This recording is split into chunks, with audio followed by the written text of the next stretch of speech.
Good morning.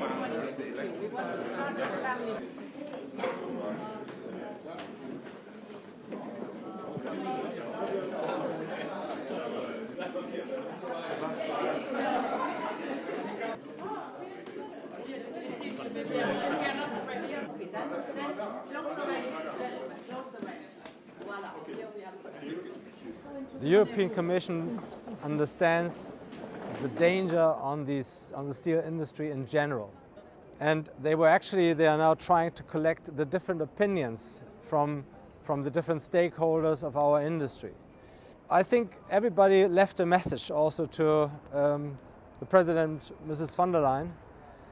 And with this message, of course, also EUROMETAL also made the statement on the danger on the European steel processing, distribution and manufacturing.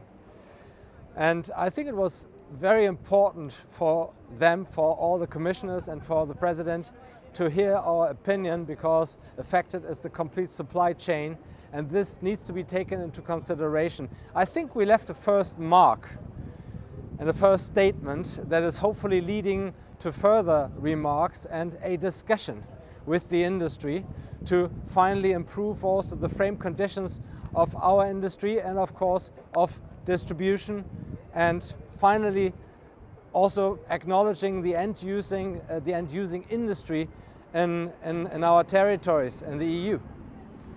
I think it was pretty new for them that and it was so far pretty much under the radar that ready-made products are being imported and into the EU, substituting EU stamping, EU processing, EU distribution. And we emphasized once more that we have more than 7 million people actually working in our industry that are in danger.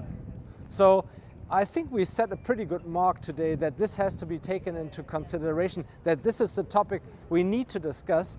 And if we want to have a level playing field, that means not only on trade measures for imported steel, but also actually on the ready-made products, to create a level playing field in Europe, then we have to act, and we have to act soon. Honestly speaking, it was a unique opportunity for us, and I think many others will come, because EUROMETAL, from my perspective, is one of the only stakeholders in this industry defending our interest. That means the interest of European processors, distributors, and finally also the end users.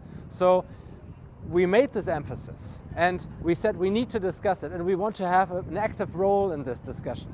We want to be together with them, because improving the situation for them, we are coming from the practice. We know what's happening. So let's work together, let's cooperate, and then let's also try to improve it. The steel distribution sector was not mentioned. That means actually predominantly the steel making, or let's say the green transformation and what is being needed for that. Of course, level playing field is always being considered, but in particularly for the area of processing and distribution, nothing was really mentioned. So we actually today made the first mark in this direction, so that we can hopefully continue with further remarks in the future and actively participate. Without EUROMETAL, honestly speaking, I wouldn't think that anything would have happened. The impact of energy prices and also the costs of steel within the green transformation, that means also competitiveness, is one of the key issues. So that means the distribution of green steel is only working with a certain competitiveness, or if we make green steel, if we put a label on it, on green steel, and if we make it part of public procurement, for example, which is, I think, 40% of the GDP. So if this is going to be implemented, then we have a real chance also to succeed with green steel in Europe.